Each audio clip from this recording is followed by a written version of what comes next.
A lot of people, when they're delivering a presentation, they think, what do I need to tell them?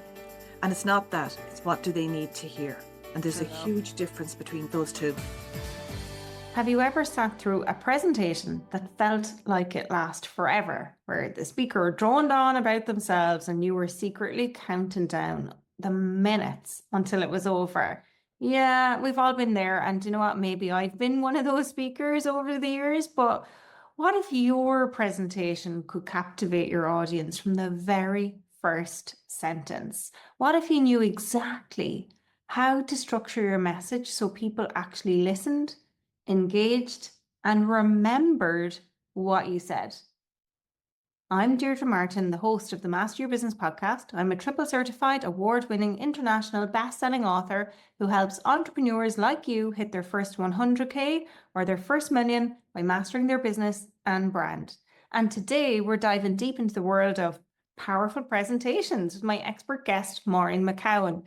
Maureen is a public speaking specialist who helps business professionals and teams unlock their speaking confidence, whether it's delivering a killer pitch, speaking up in meetings, or presenting with impact. She's worked with major clients across Ireland and internationally, including Sky Ireland, Board Bia, and Hewlett Packard Financial Services. And today she's here to share her expertise with you. In this episode, you'll discover why talking about yourself too much in a presentation is a surefire way to lose your audience, the secret to structuring your talk so people stay engaged from start to finish, and the biggest mistakes speakers make and how to fix them instantly. So whether you're preparing for a keynote, a pitch, or just want to boost your confidence in speaking, this episode is packed with actionable insights to transform the way you communicate. Before we dive in, if you have a chance, please do me a favor, go ahead and rate or review the show if you've listened before, and be sure to follow us. So wherever you're listening to your podcasts, your support helps us bring even more incredible guests like Maureen and game-changing conversations your way. Now, let's get into it. Maureen McCowen, welcome to the Master Your Business podcast. Delighted to have you here. Great to be here, Deirdre. Thanks for inviting me.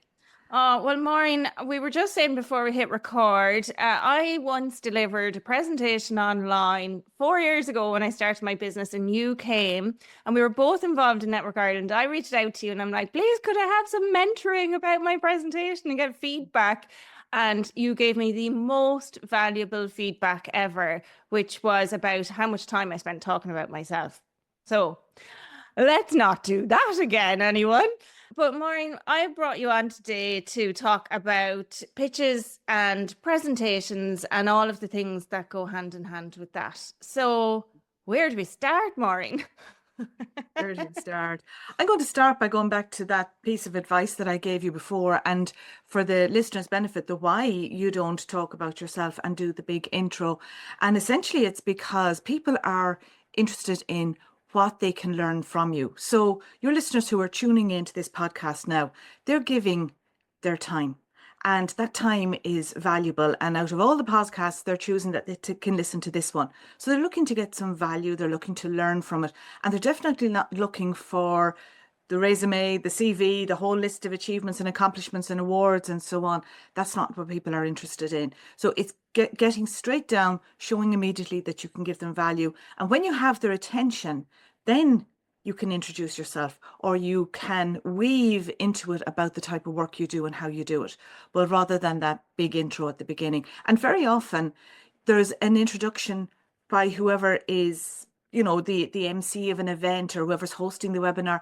They've done the introduction for you anyway. So you shouldn't need to go and repeat it. That makes so much sense. And it's interesting. I follow Neil Patel. I don't know if you follow him at all, but recently he published a post on attention and attention by content type. And so if you're doing a webinar or a live stream or a podcast in terms of attention type, the time frame is anything between 35 seconds and 4.45 minutes. So Yeah, to your point, if you spend all the time talking about yourself and people are there to learn things, they're like, what's in it for me? And they're Yeah. gone. Yeah, absolutely. It's like on Instagram stories or things like that. You have a person who's, hi, how's everybody? I haven't been here for a while. And there's this big long rambling intro about them and their story. And I've swiped on and I'm finding that, and especially I think since COVID, my attention span just seems to have plummeted and I just don't have time for, give me the value straight away. Makes so much sense. So let's say if I'm about to do a presentation and I want to do something that really does keep my audience engaged and interested, Mhm. how might I structure that? Before you go to the structure, the first thing is to ask yourself who's the audience. So Hmm. finding out, doing that audience analysis. And, when we were having our chat before this, I was asking you, who's your audience? So you've told me that the profile of them, the percentage of them that are here in Ireland, but then other countries around the world that are listening in as well, so that I have that in front of mind when I'm speaking, so that I can tailor any of the responses that you have to that. So you're delivering a presentation. Who are you delivering it to? Are the people in the room potentially going to be clients of yours? Or are they going to be people who would be great for referring you on? They're not the clients themselves, but they can refer you on to other people. So, quite often you might have people who are in the alternative medicine space, health space, that type of consultancy or therapy and that type of thing. And very often when I'm talking to people like that, they think, well, there's no point in me going to a networking event where there's going to be men there because they're not my ideal client. They're not, but they've got wives, sisters, mothers, female friends. They can still refer you on. So it's thinking beyond that. But that means then that if you are speaking to a broad audience who aren't familiar with what you do, then you need to make sure that your language is accessible to them and that they understand what you're talking about, that you're not going into all this technical terminology and so on. So it's really important that you're thinking, who's going to be here? What's their reason for being here? If somebody is tuning in to a business podcast like this, then it's fair to assume that they're interested in business or they're business owners. If you're being interviewed on a national radio station, you have a whole general audience and you're tailoring your message slightly according to that. So it's thinking each time before you go near structure, who am I going to be delivering this to? Who's going to be hearing it? I love that. But everything I talk about is about coming back to who your ideal clients are. And you've literally just outlined that that's exactly what you should do with Mhm, presentations as well. It's so true. And then it's like, okay, so who are your ideal clients? And then start with why. mhm. So once you're clear on those, what do you do next? So then you're thinking, what's the purpose of your presentation? And if I decided that I was going to be delivering a presentation where I'm going to talk to them about public speaking tips, that's huge. Where do you start? Whereas if I'm really clear in my head, okay, this is a general audience of business owners, and at the end of the presentation, I'm going to have shared 3 top tips for how to put together an effective presentation. Now I'm clear in my head where I'm going to be focusing my attention, what I'm going to be speaking about, and who I'm going to be delivering it to. And then I'm moving on, then I'm able to, filter. I call it the gather and filter stage of the process where you've all of this information. You're the expert in your area, but so you can gather all of that information together, but then you need to filter it down because it's not going to be a brain dump to your audience. You need to decide what's going to be relevant to them. Filter down that information so that you're delivering the message that you've identified to the audience that's going to be listening to you. And that means that you might be tweaking your same basic presentation to different audiences, like what I mentioned earlier. So it's that little bit of planning, and it doesn't take a huge amount of time to do that. It makes a huge difference to your presentation and to the audience experience of your presentation, which is really what matters. Because a lot of people, when they're delivering a presentation, they think, what do I need to tell them? And it's not that, it's what do they need to hear? And there's I a love huge difference between those two. Love that. What do they need to hear? Not Mhm. what do I need to tell them? One thing that I've found is that I'm trying to filter the message, and sometimes it's like, okay, do I do I filter it so much that then, oh, I have 60 minutes to deliver this presentation, and if I filter it so much, that's only going to take me 10 minutes. Or I can't skip that part because that's really vital. They need to know this bit too. And if I Mhm. include that, it's going to take 70 minutes, but I still only have 60 minutes. And then I'm like panicking over the time. So what tips do you have for that bit? So then, when it comes to structure, 3 is the magic number when it comes to structure. If you have your 3 main points, and if you have those 3 main points, then you top and tail it with your beginning and ending. But once you know, I'm going to talk about these 3 things, you can expand that to an hour, you can contract it to 5 minutes because you know where you're going, you have your structure. If you've got your main points, you can then fill it out with more examples. If it was expanded into a workshop, you can give them exercises to do based on it. But if you've got a short window that it's a 10-minute at a local chamber event that you're the 10-minute speaker, then you're going to be giving a very edited version of that. But once you are clear, first of all, on what your core points are, then you can expand in and make it bigger, longer if that's what you need, or keep it nice and short and compact, but that the core message is still the same. That makes so much sense. And I totally agree with you. And it actually makes it easier. I know yesterday I was even delivering an online workshop Mhm. and I had 3 little points. So I like go through my thing and I write down 3 little points and then I talk off the cuff. I used to script all of these online, Maureen, but now I don't. I'm like, now I'm comfortable talking off Yeah. the cuff. I'm not a newsreader anymore. But what I found was, and I did this yesterday, I was like, I went into so much detail on the first point because I'm like, oh, they need to know this. And as I was talking, I'm like, they also need to know this too. And then I started to tell a story. And I believe storytelling is really important in Mm. presentations. It can help make it more memorable. But I probably went on too long with the story. So that first point, I nearly had to cut down how much I emphasized in some of the other ones because I got carried away. So Yeah. and I'm sure there are people out there who do things like that with me and with the storytelling too. So how or what suggestions do you have around the storytelling bit so it doesn't get too long? Doesn't get too long. Well, before that, what I would, I couple of points that you've made. First of all, totally agree about not scripting it because, you know, you're the expert in your field and you are able to talk about it. You can see there, you can ad lib about it, for hours if need be. The skill is in paring it down and editing it down. So if it's a case that you've got we said you've got a 40-minute webinar coming up and you say, right, okay, there's going to be that introduction part and, I'll get into the body of it about 7 or 8 minutes in. And then how long am I going to spend on my first point? How long on my second? How long on my third? And have that timer beside you and keep an eye on it. And okay, I'm 25 minutes in. I should be starting into point 3 now. I need to wrap up this story, or that point isn't essential. And that can be part of your planning process as well. If you've got your 3 points, that it can be, okay, this is what the absolute must haves are.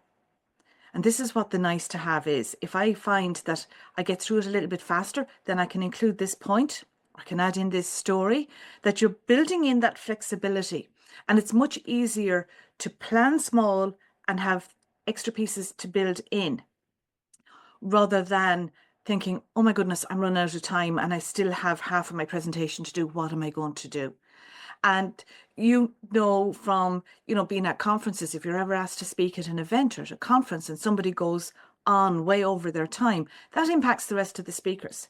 If you're the last speaker on the day and suddenly it's like, look, would you be able to reduce your 30-minute speaking slot to 15? Well, you can only do that if you're like, okay, I can still do my 3 core points, but I can leave out that story. I can tighten that up a little bit. Yes, I can do that. Then the event organizer is going to absolutely love you because you're so accommodating. But that timing is so important. Remember, I was saying to you earlier about people are choosing to give their time, but it's really important that we respect their time as speakers as well. and that we know if we've got a half an hour slot, that we're finished within half an hour. A client comes to me and they say, I've got a speaking slot of 40 minutes. And first question I'll say is Q&A included in that, or is it after? And usually people don't know. So then I said, go back and find out, because that's really important. Because if you've got a 40-minute speaking slot and that's including Q&A, then you've got a 30-minute time for your talk, which means that we're really going to be aiming at you having that talk completed in about 27, 28 minutes to allow the wiggle room. Because you know yourself, at a lot of these events, the Q&A is where there's real value for people and where you can really help them and really showcase your expertise. So that's from that timing side of things. Back to the question that you had there about storytelling. And I was listening to somebody telling a story. It was at a networking event recently, and the story made a very valuable point, but there was so much fluff in the story that by the time the point was made, I'd lost interest, because it was just so much detail. So, and I know that you're a big fan of Donald Miller and the Story Brand and so on, and it's fantastic. One of the books that I go back to again and again. The key thing for storytelling, people feel very often, oh, everybody loves stories. They don't. They love stories that they can relate to. They can love stories where they can find the message in it themselves. So if I'm telling a story, why should the audience care? First and foremost, why should they care? And if they don't care about it, then it's not going to be effective, and it's definitely not going to be memorable. So true. Every bit of that. So true.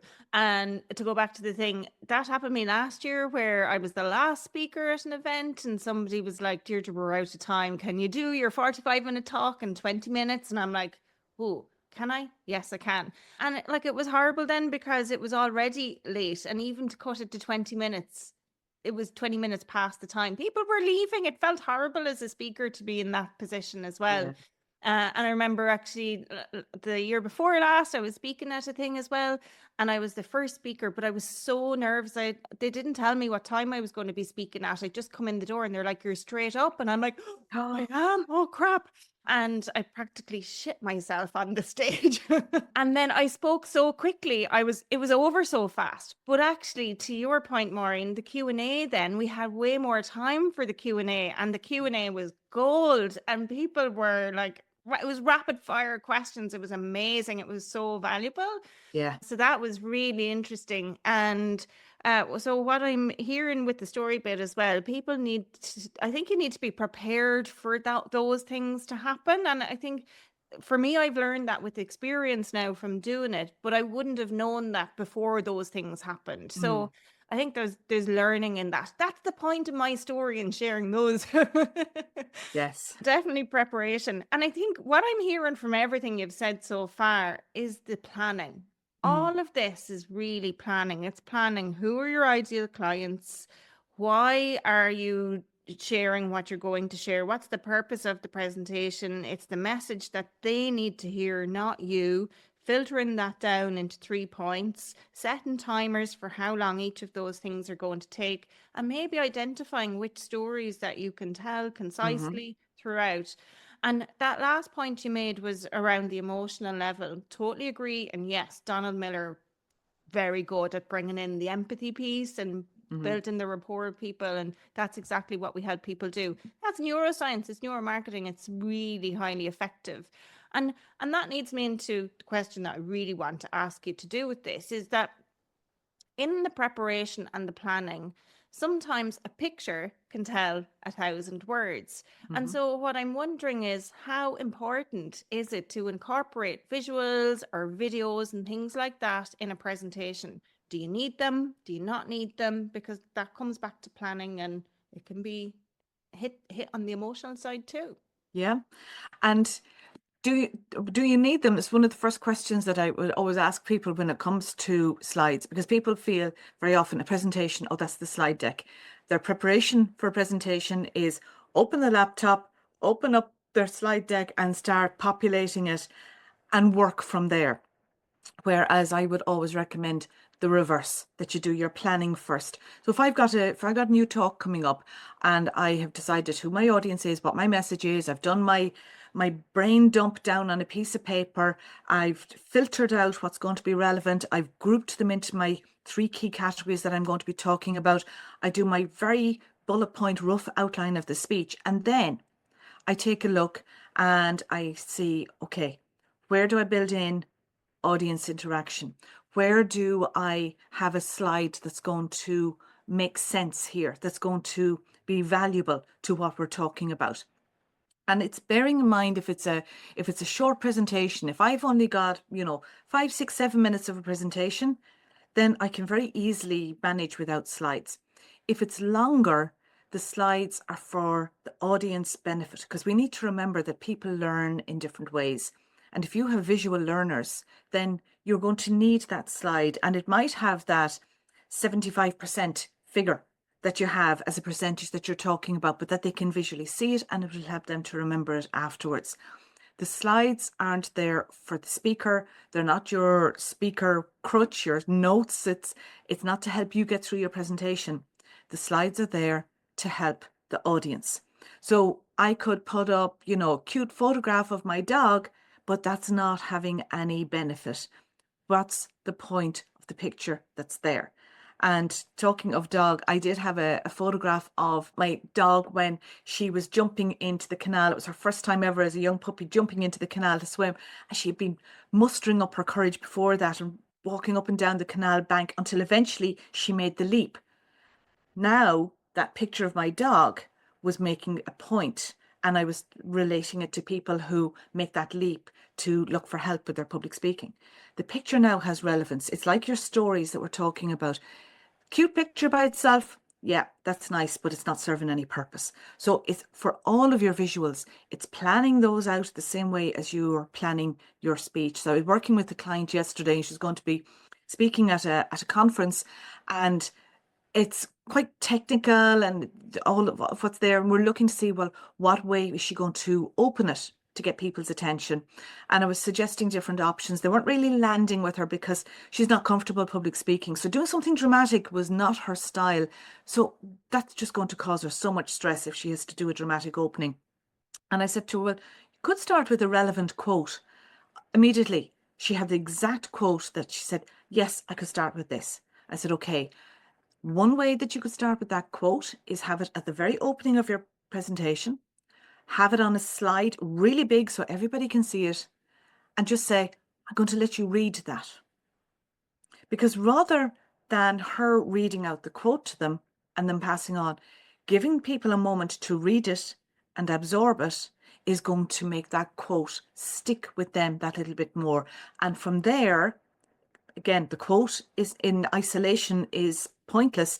Then it's building that in to why she chose that quote, why it's relevant to what she's talking about, and having that as her introduction to get their attention. And I was so thrilled because she said, I'm so excited to get off this call to start putting all these things into action. And it's simple changes. I don't come in, if somebody comes to me with a prepared presentation, I don't come in and hack their presentation to bits, but it could be, take that out. How about we move this around here? How about you start it slightly differently? And it's small tweaks, because ultimately the client that I'm working with has to feel comfortable delivering that presentation. Otherwise, if you have them doing something that's not within their, you're pushing them that little bit, but if it's too far outside their comfort zone and they're already nervous about public speaking, it is going to be a disaster. So you want them to have that little bit of a stretch, do something that's a little bit different to what they've done before. It doesn't have to be huge. And quite often within organizations, I get quite a lot of clients who are in the finance area or technical area, and they're not comfortable delivering to the board and that type of thing. But it's getting small tweaks to make what they're saying a little bit more interesting and engaging for the audience. And it's finding how to do that. And when you do, it's brilliant. And you can see the confidence grow when someone is like, oh, yeah, I never thought of doing it that way. I could try that, and I'm able to do that. Ooh. And then, you build on that then.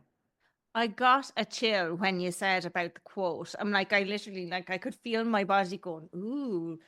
Just, I'll let you read that. When you said that, it was like, Mm, ooh, I could feel the change in my body. And even when you said that, I'm like, dramatic openings, Maureen, give us some more examples of dramatic openings. Because I think for the dramatic openings, it's making people feel something, right? mm, So, and Maya Angelou's famous saying, I totally butchered this yesterday. I'm probably going to butcher it again now, but people will forget what you said, they'll forget what you did, but they'll never forget how you made them feel. exactly, exactly. And it's, it could be as simple as using the word imagine. So if I said to you, Deirdre, imagine that you won the lotto, you've won 15 million euro. What would you like to do? And I pause because I have to pause to allow your imagination to go off into what you're going to do with it. And then I pull you back and I have to make it relevant to the point that I'm doing. But that imagine can be in a whole range of things, depending on what your, who it is that you're addressing, what the point is of the presentation that you're doing. So supposing that you were saying, imagine that, I'm sure a lot of you here have had a broken night's sleep. Could be because you were ill or there was a family member ill or you were up and down regularly and you broken night's sleep. Imagine having a broken night's sleep every night for 15 years. Pause. So what I've done there, I've pulled it into something that people can relate to. And then I'm expanding it. But that pause is essential because you really need people to get into it.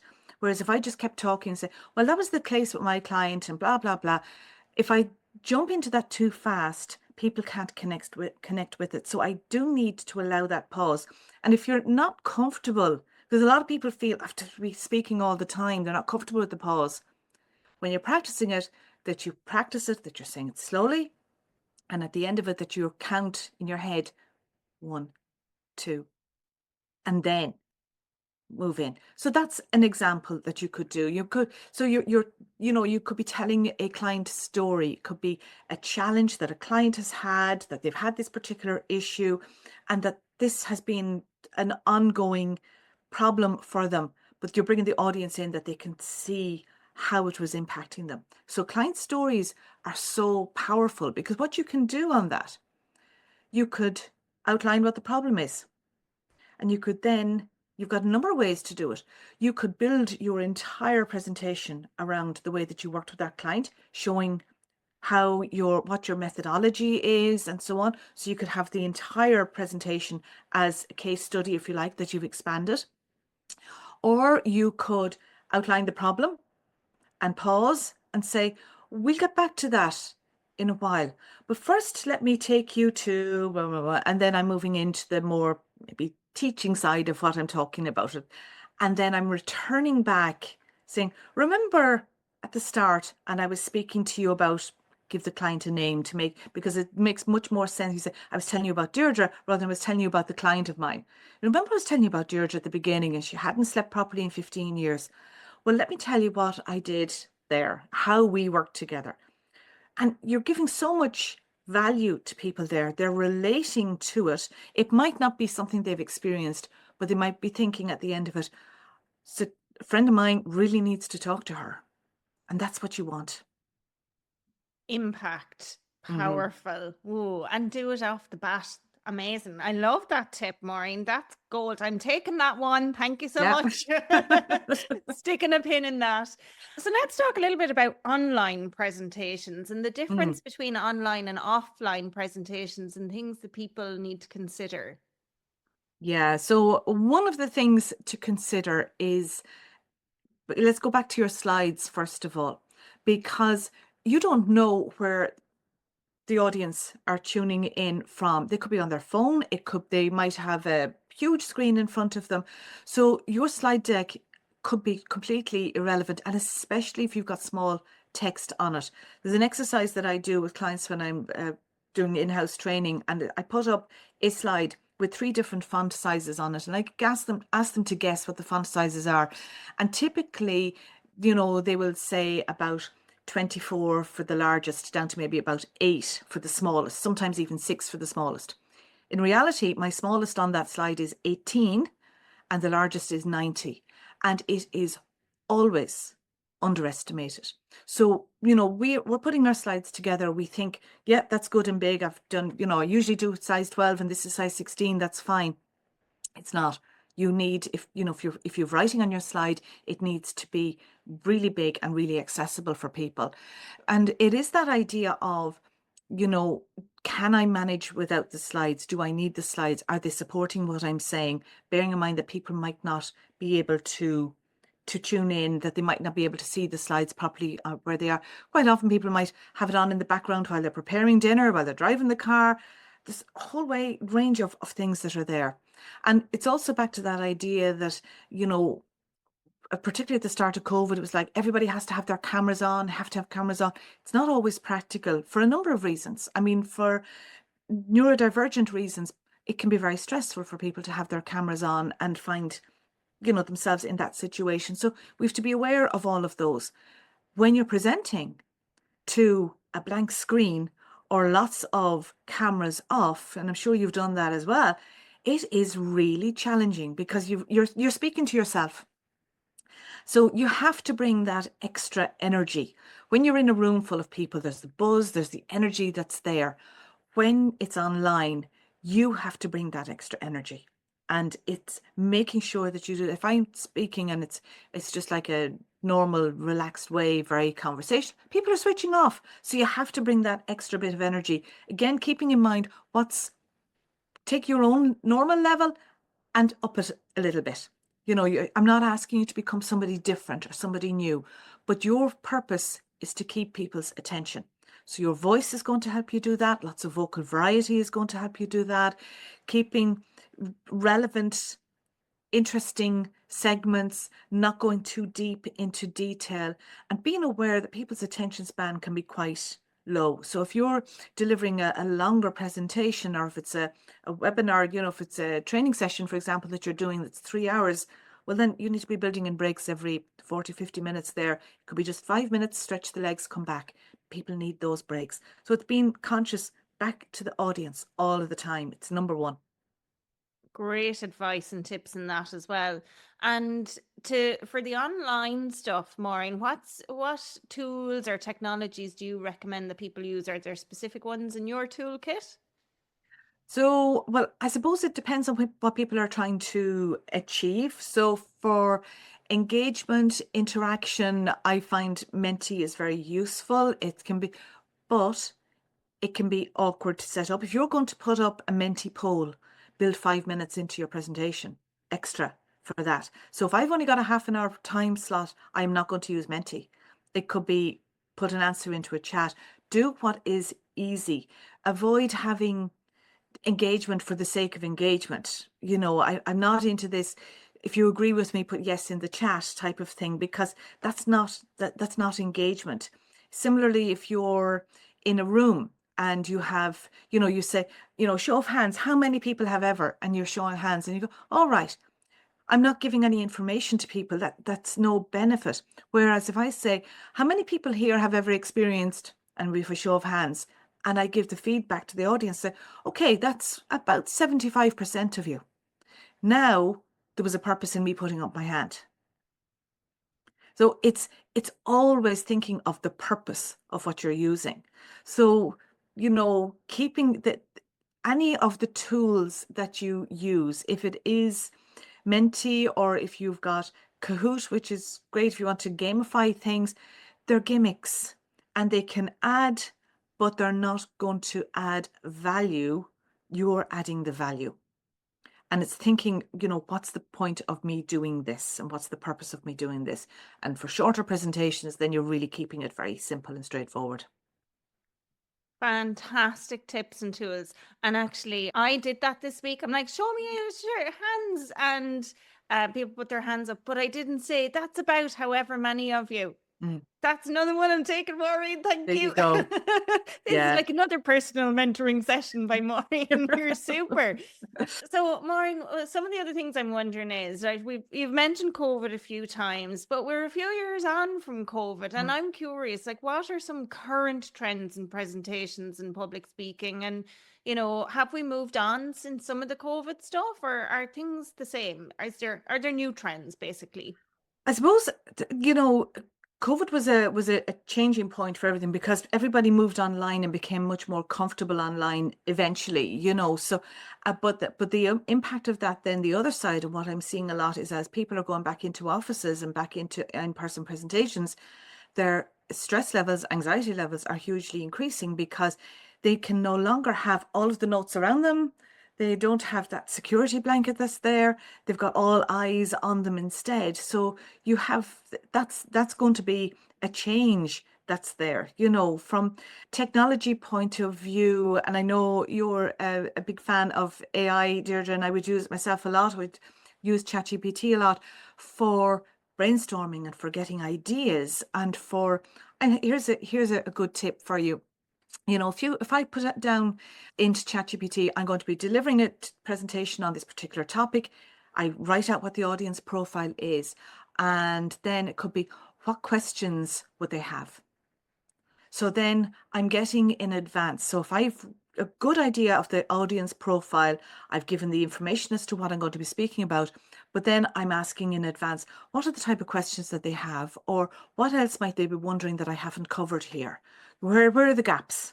So there are so many ways that we can use the tools. If I go in and ask it to prepare a speech for me or prepare a presentation, yes, it will, but it's not going to have that individual flavor that each of us has when we're delivering our speeches and presentations. It's like for LinkedIn posts. If I went in and asked ChatGPT to put, 5 tips together, it will give me tips that are excellent. But the value that I bring to the tips is where I'm able to personalize them with stories. You're the same. Every listener here is the same. Where you're bringing the value is your extra piece of knowledge, of expertise, of experience that you're bringing to those basic tips. Because let's face it, there's very little that's not out there already in the world. If you go onto YouTube and put in presentation tips, you are going to get thousands and thousands of videos. And they're all going to be giving more or less the same tips. I don't have any magic formulas, but it's the way that you deliver it that's different. That's back to our storytelling and where that can come in. And when we're using tools and technology, how we're using those as well. And I have just finished reading Good to Great, only finally got to read Good to Great with Jim Collins. And he has, even though the book was written back in 2001, but he's talking about technology and talking about it as a tool. And it's like, it's not going to grow your business, but it will help to accelerate the growth. And that's the same if we're talking about presentations, delivering presentations online. What technology are you using? You focus on that after everything else is done. What are my slides? What do I need technology? Do I need interaction here? What's that going to look like? Great book, by the way, Jim Yeah, Collins, super. getting everybody on the bus. And I regularly refer to it as well, actually, with clients. Great book. Good to Mm. Great by Jim Collins. If you didn't catch it, folks, do go and check it out. It's an oldie but a goodie. So that is some great tips in what you've just said there as well, Maureen. And I think with the in person and the sticky notes and all of that sort of stuff, like with you're in presentation mode, you can be in presentation mode and delivering an online presentation and have your notes on your screen, but you can't Mm. do that when you're in person. And it's like, Yeah, and it yeah, is scary. I find that as well. I'm so much more comfortable delivering online than I am in person for that reason. It's the yeah. notes. And I think like one of the things that I'm curious about as well is with presentations, like a lot of listeners, I know we'd said we were going to talk about presentations and pitches, but there's been so much value in this. We might have to get you back at a later date to come and talk about Absolutely. pitches. But let's say with the presentations, some of the listeners here today might be asked to go and do a keynote speech, or they might be asked to present. Maybe they're applying for funding for something, or they're looking to get investors in. And those are all presentation. So, Mhm. in terms of tips for a presentation that gets results, what Mm. would yours be? Then it is back to what does the audience need to hear. So if you're pitching for funding, for example, I was working with a client last year who was in a major national pitch competition. And the thing was, it's looking to see, well, yes, you're completely passionate about this. You've put heart and soul into it for so long. Me standing up and saying, I'm really passionate about this and this is brilliant, isn't going to win any pitch competition, because you really need to outline what the problem is, how you're solving the problem, why it's different, and why, if it's an investor, for example, why this is a good investment. And it's looking at it, usually if it is a pitch competition, you've got your marking scheme. So my background is secondary teaching, so I'm all about the marking scheme and the scores and knowing what's what.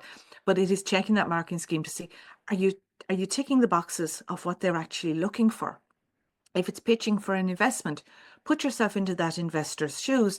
They're hearing pitches all of the time from people who have wonderful products that they're totally passionate about. Why should they invest in yours? And that's a big part of it. It's back to that idea of when you are speaking, you're selling yourself, you're selling your business, regardless of what the format is going to be. Can you explain what you want to do clearly and concisely? And if not, you need to go away and explain it clearly and concisely.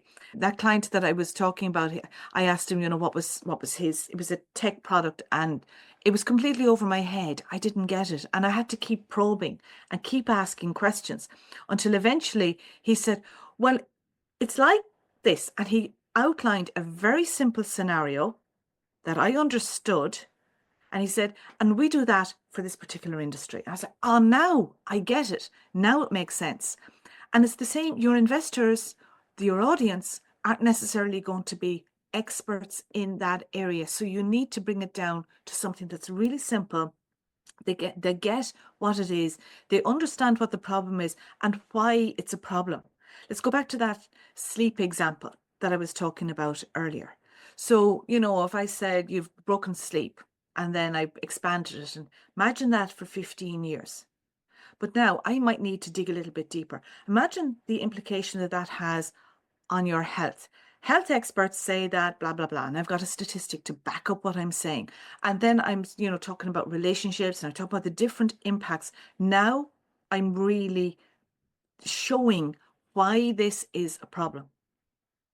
And then you're going from there, why it can be solved, how you're the person to solve it, and why you're a good person for them to invest their time in, their money in, and to move things to the next stage. And that's ultimately what you need to do. But if people don't understand that this is a problem or that it's an issue, they're not going to do anything about it.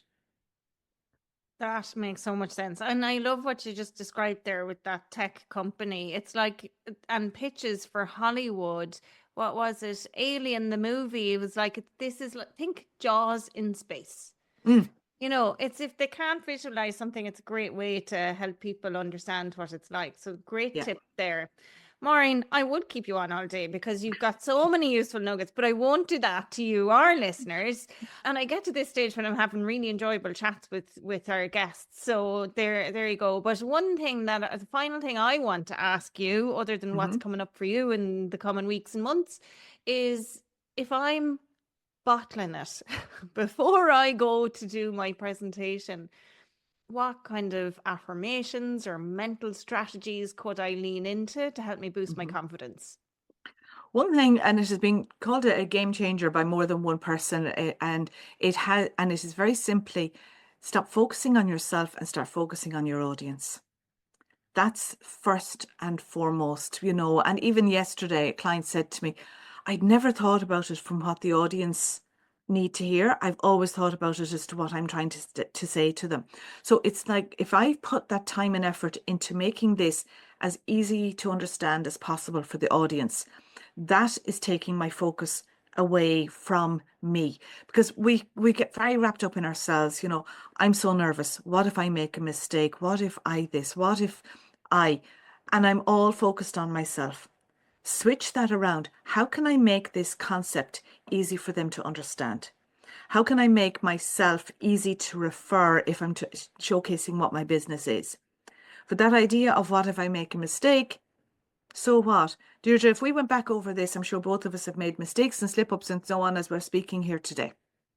It happens all of the time. We don't have to be perfect. You were talking earlier about having the script, and when you were reading the script, it would have sounded perfect, but it's not going to have that real human connection. It's not going to be authentic sounding. Whereas if I'm in the middle of speaking and suddenly I say, oh, and by the way, I must get back to that afterwards. There's another point I have to say to you, and then I continue. That's connecting with people. It's normal conversation. So that idea of having to be perfect every time we stand up to speak, that's just a stick to beat ourselves with, and it can cause so much harm. So that's definitely some of the things that are really important. Don't underestimate the importance of breathing, that deep diaphragm breathing. Even before we came on here this morning, I logged on and I took a couple of minutes and I just calmed myself and I did my breaths so that I was focused and ready to go. And it is taking that moment of breathing.